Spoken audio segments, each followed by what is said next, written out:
You haven't used any of your skills, any of the things that you claim that you're experts in. A disgusting result. I don't want to hear anything more from you. You're fired. You're fired. You're fired.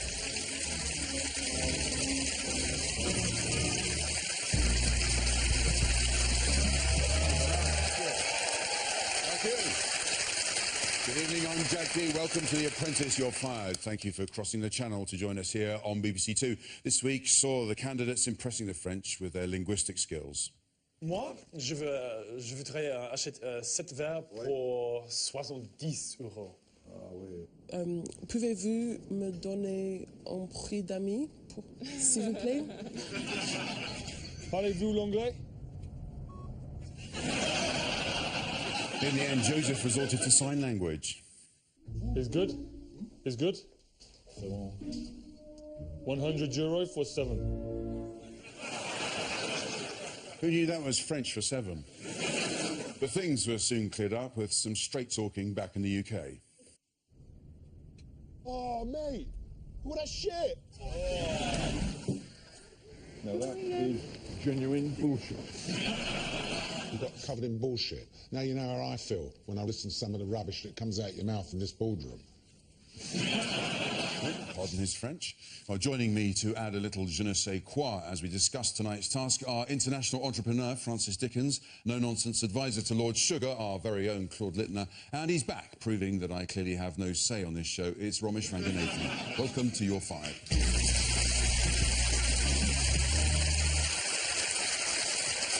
Well, in tonight's task, one candidate was muscled out. I just say that wasn't my pun. The rest of the team came up with it. I felt I'd been let down. Jenny, I've yet to see any kind of actual achievements, anything that one can actually pin down to you and say, well, that was very, very good. So, Jenny, you're fired. Good luck, guys. Thank you.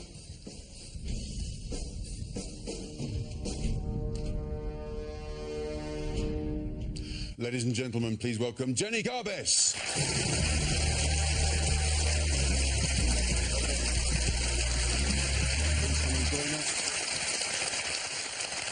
Oh, great to have you. A nice little wave to Claude there. That was friendlier than I was expecting at this point, I have to say. Well, we saw the moment you were fired just now, but of course that's not the full-length version, because you gave like an Oscars-style acceptance speech. It was just phenomenal. Let's have a look at it. Here you are in action. God, here we go.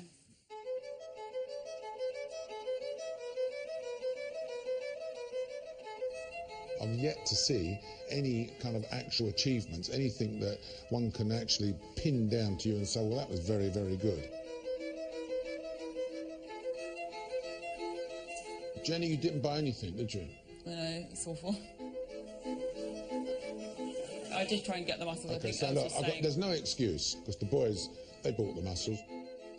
Jenny, you're fired.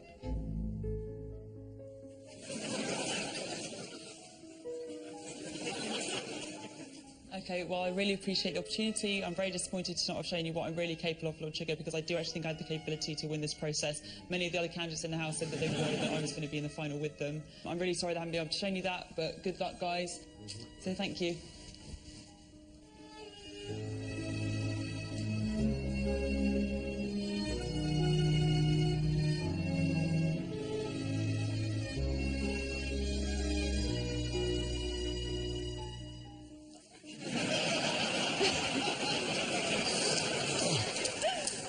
It's powerful stuff, powerful stuff. You were impressive once you got fired. I mean, that's when you really kind of came into your own. And we thought, what's happened? We've let this girl go. And do you feel you should be more forthright right from the beginning?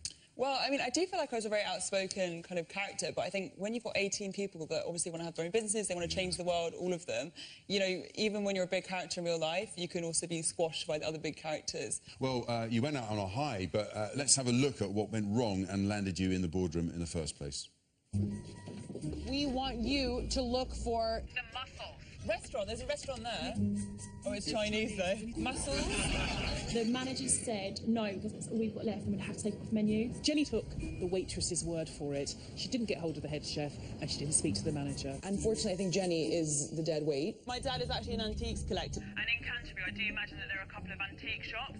I do feel it would be easier if I was by myself with the directory calling up and going around myself. She's always got her excuse ready for when things go wrong. If I'd have been given the manure, I wouldn't be in this boardroom because I would have had an item to my name. She was just not very good. I'm not sure what else I can say to that.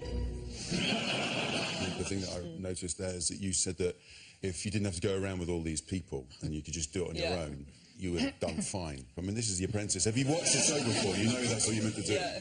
I think everyone was fighting for the phone. Obviously, you can only have one person on the phone at one time. Right. And I was actually trying to be a team player and make sure that other people were able to get their items kind of first because, you know, they were kind of the easier ones to source. So I wanted to do that and then try and get mine at the end, but it's very difficult. Like, you can try and be a team player and do that, or you can try and get your own item, and it's a bit of a balance. Kind of damned if you do, damned if you don't. Basically, yeah. In the end, it was the muscles that sealed your fate. In hindsight, how much do you wish that you'd insisted on speaking to that manager or chef? Honestly, in any normal situation in real life, you would do that. You would. But I think when you're under so much pressure and you need to get on to the next place and you've got your team kind of being like, we need to move on, and you're kind of like, yeah, OK.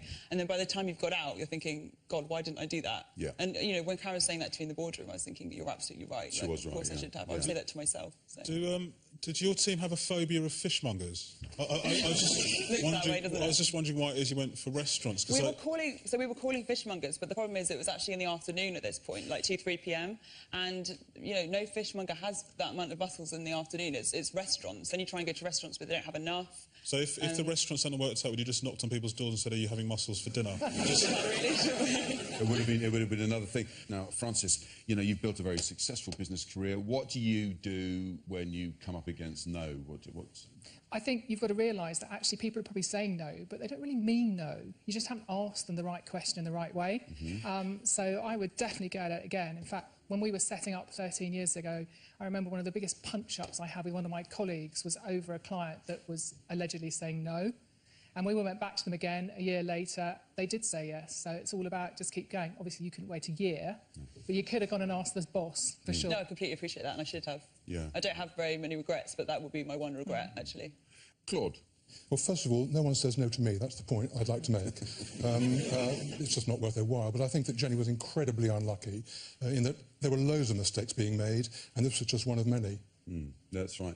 I mean, Romesh, Jenny has said that, you know, at times she felt she just wasn't being listened to. No one ever listens to you either. How do you deal with it? What is the secret? Well, if you're going to be like that, I'm not going to tell you. So, Jenny, but it wasn't just the muscles, was it? Because, I mean, Lord Sugar criticised you for not getting involved enough. Do you think that pushing yourself forward a bit more is something you need to work on? Well, I was trying to be respectful of everyone else. This is the problem. You either have to be respectful or you shout over everyone. Yeah. So I would prefer to kind of sit back, listen to what everyone else has to say, then have my say. Was there any point at which you were sort of thinking, I've been too nice here, I'm going to need to step my game up and start smacking some heads together to prioritise your item? Well, not really, because I mean, in the morning, obviously I was trying to get the levers lace, and I was actually the one to say, no, let's call some universities, and that's actually where we got through to someone. We found out what it was. I handed it over to the S team. I got the mussels.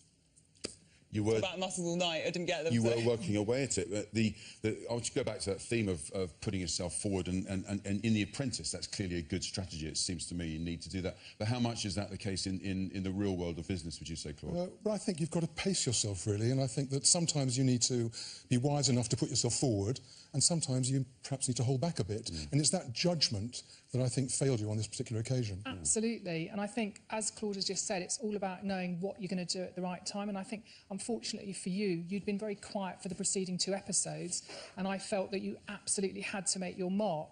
But then, of course, the danger is you do something and you grasp it, and then it doesn't go right, and your colleague's going to throw you under the bus, so... Yeah. OK. Well, Jenny did have a lot of big characters to contend with in Team Connexus, and after last week, the girls had a lot to prove. Varna was determined to bring them together. I want this to be well managed. I need you to respect each other. The female team can't get catty. I'm a true believer in karma, and I believe that what goes around comes around. Pen, I'm trying to dissipate any cattiness because I know that we need to keep our eye on the prize. Hang up. I've been trying really hard to find the mirror. We have. We've all been trying hard. No, Natalie's been trying the hardest, actually. And what were you saying earlier about not being Kathy? There's no need for comments like that, Varna. I don't know why you're laughing, because it's just not funny. It was a tale of woe. It was chaos, it was unorganised, it was unfriendly at times, it was a shambles. It's often hard to tell what Karen's thinking, isn't it? So what was Varna like as a project manager? I mean, she was good. I think, for me, I do feel like she didn't really consider the fact that it was going to be very difficult for me to find the muscles. I'm not quite sure what the strategy was there. No. But, I mean, in general, she was good. She's quite blunt, and which can be good and bad. When you're in a girls' team, the guys probably wouldn't care, but with girls, you kind of need to think about how girls feel about stuff like that. Frances Varner seemed to have good intentions, but where did you think she went wrong as a project manager? Where do I start? Unfortunately, she did absolutely all of the things that she said she didn't want to happen in the team. I mean, she probably was the prize bitch at the centre of most of the arguments that were going on. But more importantly, I think she completely misunderstood that the most important point in this task is not necessarily about the negotiation, it's actually about being organised and logistics. Because if you don't get all of those items in, the penalty that you're going to get hit with could well mean the difference between winning and losing. And I just don't think she deployed the resources that she had at her disposal terribly well either. She sort of got existential about the cheese. It's really weird. I mean, at the end of the day, isn't every cheese whole? Like, it was really... No, a bit philosophical there, yeah. Really bizarre. Claude, last week you were following the girls' team when they spent their entire time arguing. Do you think that Varner did a good job in getting them all together? I think, Jack, she wasn't in an impossible situation. I mean, those girls are something else, aren't they? They're impossible to manage. There's a lot of rivalry between them. I think she just had an impossible job on her hands. Connexus, the girls' team, they can't get on. They will never win. I couldn't possibly say. How much money would it cost to get you to tell me? Not much. Not much. No. Cash? Yeah, I'll take credit cards. OK. Where do I swipe? Wherever you want. I think it's really unfortunate that they seem to feel, a lot of them, that to be a woman in business, you've got to be quite stroppy, and they're mistaking being assertive for being, frankly, stroppy quite a lot. And I think, you know, that's quite an important thing to learn. You don't have to be like that. You can just settle down and do the job. Varner she took against Selena so much in that task that even if Selena made a suggestion that might have been sensible, Varner's like, no, you're talking rubbish, mate, I'm not having any of it. You know, at one point, she actually put her hand in her face to, like, shush her. I think Selena should have tried to sabotage it. Just start saying things just to undermine, like, to say things like, I think you're a really good PM. I'm not a good PM! You know, like, I think... just sort of Jedi her way out of the task. That's what I would have done. Between the anchor and the boat, we saw an awful lot of this lady. And I'm delighted to say she's been able to join us here in the studio tonight. Please welcome Sarah Sharp.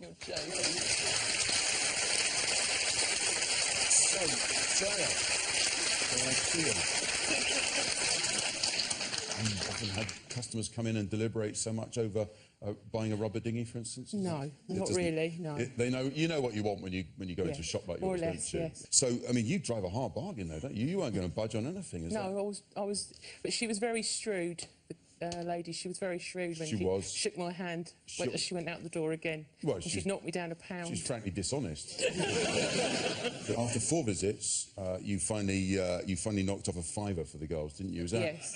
Is that just because you wanted them to leave you alone? I think it was. Was there part of you that thought, because Elle opened the negotiation by saying you can tell we're very desperate, which isn't the best way to start a haggling battle. Was there part of you just thought, do you know what, you're that desperate, it's 300 quid now, mate? I did think about increasing the price at one point, just sort of try and get rid I reckon of you should have said 500, they would have taken it. How many anchors on a typical day would you expect to sell? Right. Well, not many that time of year, and probably not one as big as that. Are they seasonal anchors? Are they to plant them at the right time? Sarah, thank you very much for coming in. And there was a message from Elle, by the way, and she says, do you want to buy a rubber dinghy for £250? It's not been used, just got a few manure marks on it. Ladies and gentlemen, Sarah Sharp.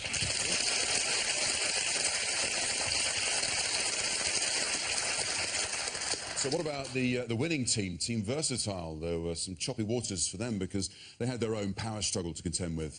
I want to establish who's the top sellers. Yeah, can I say it's a negotiation, not selling? Yeah, selling's negotiation, but flip the other way around. I feel Richard does struggle being told what to do. I think he tries to lead every situation that he's in. Who thinks they're this? Can I maybe make a suggestion? Who can speak French? I've got that there, who can speak French. I really do not like working with him at all. His negotiation skills were pathetic in there, I think. This is a negotiation. I don't feel like you're getting anywhere. Well, we've got 20p off so far. Joseph's a bit of a ball in a china shop at the moment. Stop causing friction, we're trying to move on. Yeah, but guys, this is a waste of time. This is a waste of time. I just wish that Brett was project manager. Why are you saying that? Because hindsight's a wonderful thing. Yeah, okay. What is it with people like that? Why can't they be supportive and nice like me and Ramesh are together? So, Joseph, is he right? Was Richard struggling to be managed, having been a successful project manager the week before? I think that Richard's had 2 very good weeks, and I think he's full of it. And I think Joseph is trying to exert himself and show that Richard is not as bright as he thinks he is. And I think Joseph did a very good job of doing that. I just think that they've got to understand that it is a team, and they may not like each other, but in the workplace, they have to find a way of getting on. You can't have a big alpha male playoff thing happening. It's just me around, really. Yeah, just with Lord Sugar. Yeah. I think the thing is with Richard is, you know, as Claude said, he had a great, you know, second task, and he'd project managed the group to victory, one of the best victories in that task of all time. And so he's very happy and he's carrying that into the next task. And the problem for Richard is when he's happy, his face becomes very punchable. And so I almost think that Joseph always took a preemptive strike against him. He sort of thought this guy's going to be difficult to manage, and so was jumping on him for everything, you know. And you know, straight away, as soon as Richard said anything, he was like, no, mate, I'm in charge. In the house, Jenny, what were they like, the boys together? Were they very competitive with each other, or did you feel... Not as much as the girls, probably. Really? Yeah, but I really rate Joseph. I think he's really good. I think he's a good project manager. And I think him and Richard are always going to have this situation, because Richard wants to be the boss, Joseph wants to be the boss, so it's always going to be a bit of a tussle, I think. And as for Richard saying that he wished Brett was project manager, I don't know if he listened to what Brett was saying. Brett hates him as well. You know what I mean? It's not... Now, Joseph was worried that the girls would have an unfair advantage over the boys by charming the locals with their flirting. If there's one thing that we know about Joseph, it's that he wouldn't resort to a tactic like that. 5 meters is 100 euro. 2 meters? 200 euro. It would be fantastic if he could meet me at 175 in the middle of those 2 prices. I know you get a beautiful smile. No, it's not possible. I'm so sorry. What would be the best you could do for me on this nice sunny afternoon? Could we do 180? For me, you can do that. See, that laugh was amazing. Can we sort of do it at 180? Sylvie, 180. Come on, my darling, please. 180. Let's go at 180. Okay. You're amazing. Thank you very much. Oh, you really are a diamond. Really appreciate it. Thank you, Sylvie. Yeah, I suppose it's either lower your prices or call the police. Now, Francis, is flirting ever an acceptable technique in business, do you think? Yeah, I guess, you know, we're probably guilty occasionally of putting the right people on the right clients at the other end, knowing that they're going to enjoy seeing them, enjoy a good lunch and going out with them, probably will come away with a deal. Jenny, what do you think on where you stand on the flirting thing to get your way in business? I think it's good to get a good rapport with someone. Yeah. But it doesn't necessarily mean that you need to flirt. And just because I'm a woman, I'd like to think that, you know, they'd buy into because it's a good product rather than because I was flirting with them. A very good answer, because Claude, you've flirted your way to the top, surely. Well, no, I just tend to make them an offer they can't refuse. Yeah, which we don't want to know about. Well, this task was all about negotiating, of course, and between them, the candidates showcased various different techniques. Selina pretended her dog had died, Richard decided to go method and adopt the character of the bumbling Englishman, and Charlene bamboozled an innocent shopkeeper. Francis, does it matter, as long as you get a good deal, how you achieve it? I think, in this case, it doesn't matter how they do it, because they're not going to have to go back again ever and ask for another order or try and do the deal again.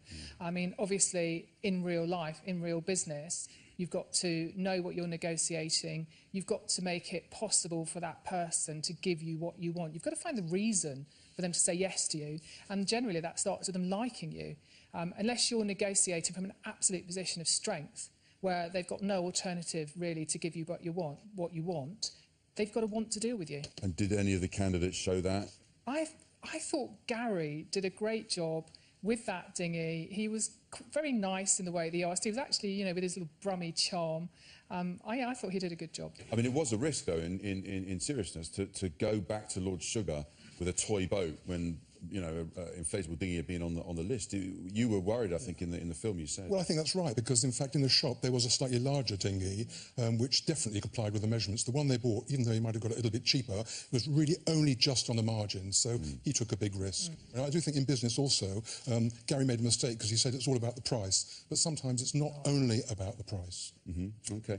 As you know, on Your Fired, we like to bring you unseen footage, which is why I know that the best negotiator on this week's task was, in fact, this man. So you want manure? Yes, please. I'll sell it to you. How much do you want it for? How much would you sell it for?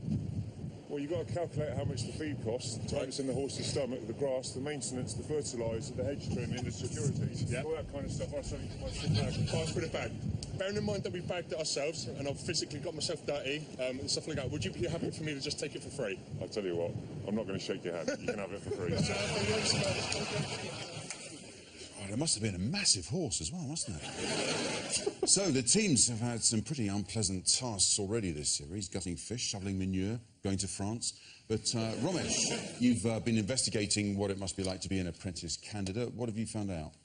Well, what I've found out is for somebody of my calibre, obviously the tasks don't represent that much of a challenge. I nail them every time. What I've found most difficult is the day-to-day logistics.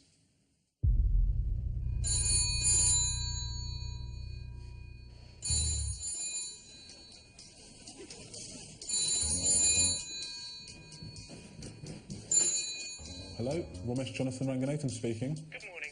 Lord Sugar would like you to meet him. The cars will be outside in 20 minutes. 20 minutes is not... Are you joking? Hello? You've got a limited time to get ready. You can't wash all of the areas. Hair, washed. Feet, haven't got time. Armpits, spritzed. And if you've got a little bit of time left over, top up the nips.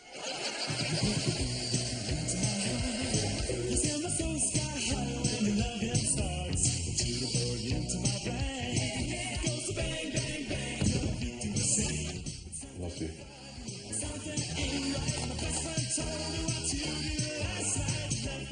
Oh, Bob.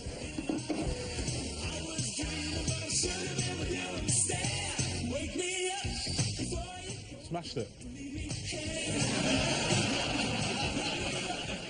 Well, now you know why we have to go out after the watershed. So, Jenny, what's it like getting ready in the house in the first thing in the morning? Is it really 20 minutes? It's really 20 minutes. It really is 20 minutes. Is it, probably less, actually. Do you ever get tempted to, like, take the phone call and then go, we've got 45 minutes, just...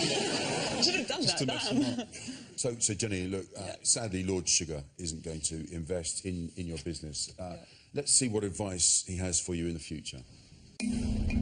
Jenny came to the process virtually straight out of university, and I always like to give people a chance. On paper, her credentials were excellent, but on this particular task, she was tasked to go and buy various things and made some very silly moves. To go and find some mussels is not a hard thing.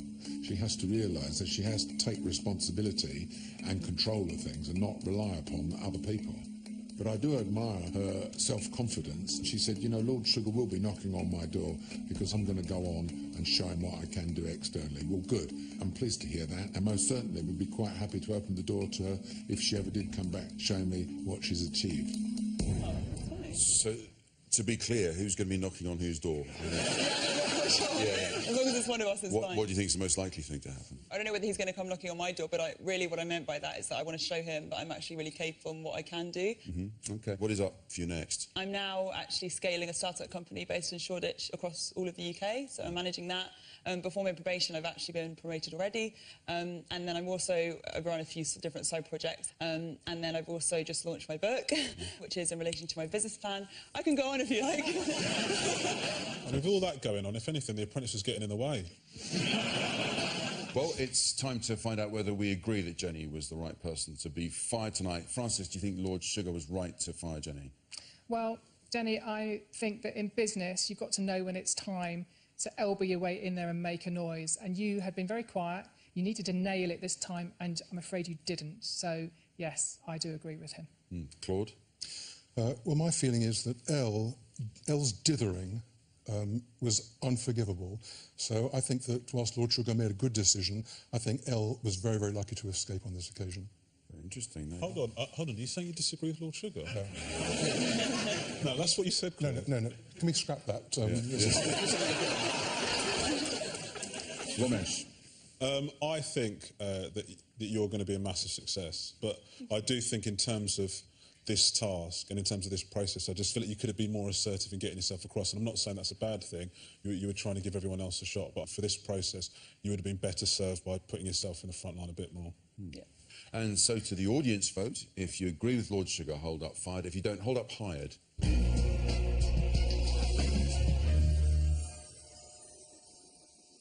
That is a hired. There we are. From the studio audience. It's a hired. Let's hear it for Jenny, I think, for that.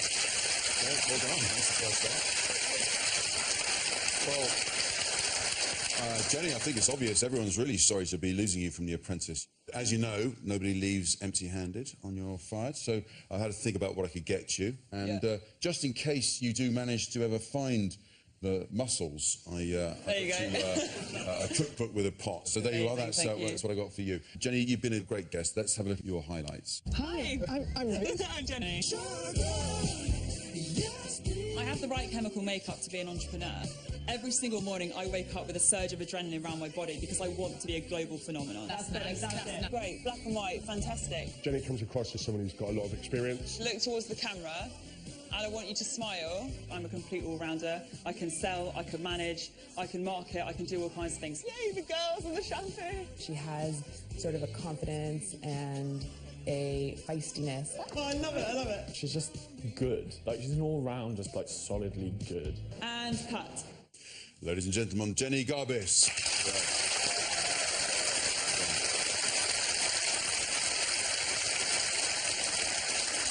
So that's all for tonight. Thank you to Francis, Claude and, of course, Romesh. So it's on to task number 4 for our candidates. You talk and talk and talk and talk and talk. Now you won't stop talking. Morning. You need to be upbeat on what the rabbit sector is going to offer. Shut up a little bit more and sell that product. And we're going to be explosive.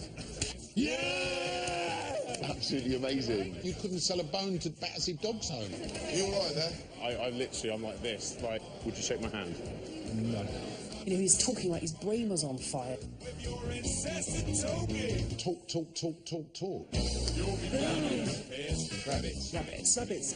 Rabbit. Rabbits. Yep, rabbit, rabbit, bunny, jabber, yep, rabbit, bunny, rabbit, jabber, rabbit, yep, rabbit, bunny. Sod off. Wow. Go to bbc.co.uk/apprentice to find out everything you need to know about the candidates and watch exclusive clips. We'll be back next Wednesday at 10 for more You're Fired, when alongside Romesh, I'll be joined by pet product entrepreneur Natalie Ellis and comedian Susan Cowman. Good night.